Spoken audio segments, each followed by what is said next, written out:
Sang Sabda sudah menjadi manusia dan tinggal di antara kita. Para sahabat Sabda Hidup yang terkasih, jumpa lagi bersama saya, Frater Beni, calon Imam Kuskupan Sintang pada permenungan hari ini. Hari ini, tanggal 7 Oktober 2020, adalah peringatan Santa Perawan Maria Ratu Rosario. Permenungan kita pada hari ini akan diambil dari Injil Lukas, bab 11 ayat 1 sampai dengan 4. Mari kita persiapkan hati kita untuk mendengarkan dan merenungkan Injil Tuhan. Dalam nama Bapa dan Putra dan Roh Kudus. Amin. Semoga Tuhan beserta kita sekarang dan selama-lamanya. Inilah Injil Yesus Kristus menurut Lukas. Muliakanlah Tuhan. Pada waktu itu, Yesus sedang berdoa di salah satu tempat.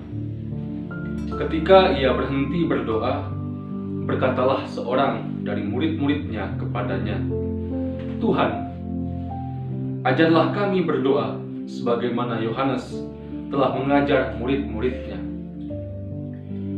Maka Yesus berkata kepada mereka, "Bila kalian berdoa, katakanlah, Bapa, dikuduskanlah namamu, datanglah kerajaan-Mu. Berilah kami setiap hari makanan yang secukupnya, dan ampunilah dosa kami, sebab kami pun mengampuni yang bersalah kepada kami. Dan janganlah membawa kami ke dalam pencobaan." Demikianlah Injil Tuhan. Terpujilah Kristus.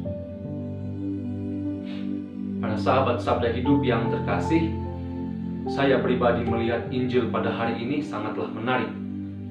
Menariknya di bagian mana? Bagi saya yang sangat menarik di sini adalah keinginan dari para murid Yesus untuk bisa berdoa. Mereka meminta kepada Yesus agar diajarkan berdoa, sebagaimana Yohanes telah mengajar murid-muridnya. Nah, di sini kita bisa melihat bahwa ada keinginan dari para murid, mereka dalam konteks sebagai murid, untuk belajar berdoa dari Yesus Sang Guru. Dan kita juga melihat pada Injil hari ini bahwa Yesus merespon dengan baik apa yang menjadi keinginan mereka itu.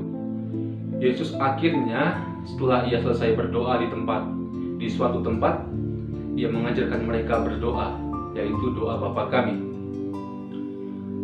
Para sahabat Sabda Hidup yang terkasih, apabila kita menyadari dengan baik, apabila kita menyimak Injil dengan baik pada hari ini, maka kita bisa mengatakan bahwa pada saat Yesus mengajarkan kepada para muridnya tentang doa Bapa kami, di sana Yesus sudah juga secara langsung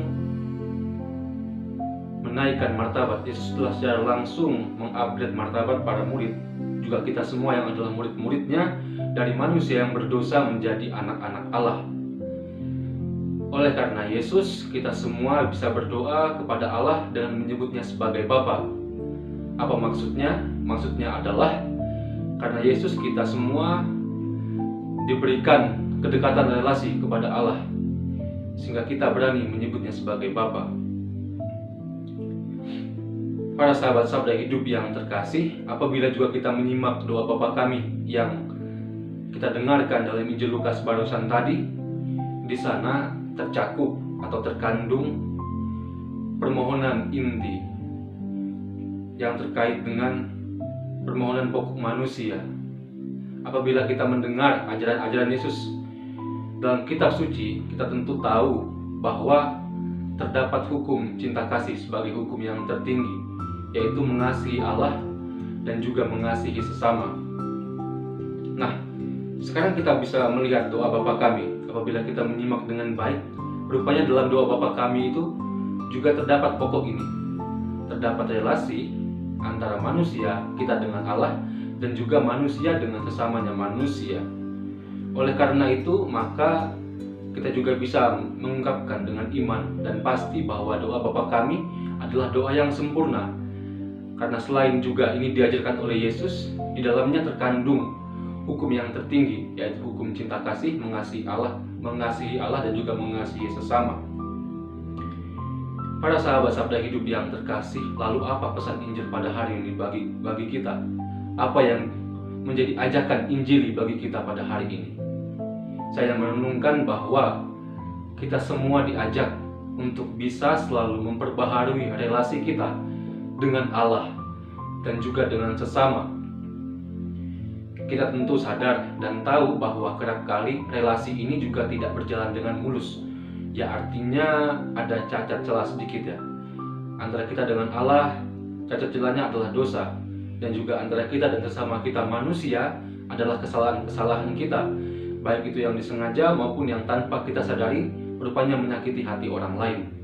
Maka melalui Injil pada hari ini dan juga melalui doa-doa kita, yaitu khususnya doa Bapa Kami yang kerap kali kita doakan, kita diajak untuk bisa kembali membangun relasi, memperbaharui relasi kita yang mungkin kadang rusak, terutama dengan Allah dan juga dengan sesama kita. Ya, terutama pada bulan yang kita peringati sekarang, bulan Rosario, kita juga diajak untuk semakin dekat dengan Yesus, Sang Guru, melalui perantaraan Bunda Maria. Para sahabat Sabda Hidup yang terkasih, marilah kita semua memohonkan rahmat Tuhan agar kita semua dimampukan untuk senantiasa memperbaharui relasi kita dengan Allah lewat bertobat dan juga sakramen pengakuan, dan juga dengan sesama kita dengan tulus mengampuni dan juga memohon ampun apabila kita melakukan kesalahan. Semoga Tuhan memberkati kita, melindungi kita terhadap dosa, dan menghantar kita ke hidup yang kekal. Amin. Dalam nama Bapa dan Putra dan Roh Kudus. Amin.